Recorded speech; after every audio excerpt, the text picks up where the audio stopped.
Prøv det her, hvis du lægger øverst i søgninger på Google. Prøv at se her. Jeg vil vise dig et eksempel her. Hvis nu jeg skriver kursusplatform, altså sådan et sted, hvor der ligger online kurser, eller man kan lægge sit online kurser. Jeg trykker søg her, og så kan du se, at der er noget, der hedder Mit Kursus, TikTok Learn, ITS Learn osv. Det kan være lidt svært at gøre sig her, hvis nu man har en kursusplatform, og så gerne vil lægge øverst.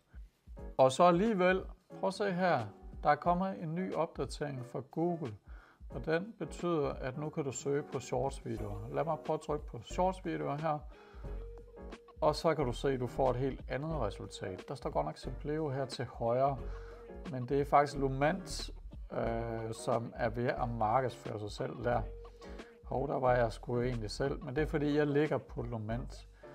Men det er bare for at vise dig, at de 2 videoer, der ligger øverst, det er lige pludselig en virksomhed, der hedder Lumant.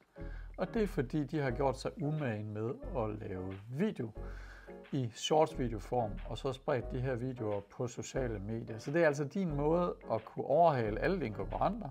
Lige godt, hvor godt de ligger på Google Ranking og har gjort de sidste 20 år. Hvis du begynder at lave shorts videoer, så vil dem, som er interesseret i at få din information i shorts videoformat, jamen de vil trykke shorts video herop.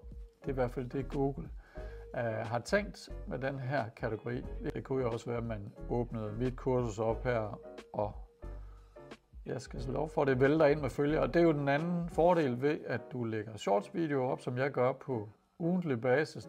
Det gør, at du får hele tiden flere følgere på dine sociale medier, og det kan jeg jo kun anbefale. Gå ind på TikTok eller LinkedIn eller på Instagram, og så følg mobilvideo.dk.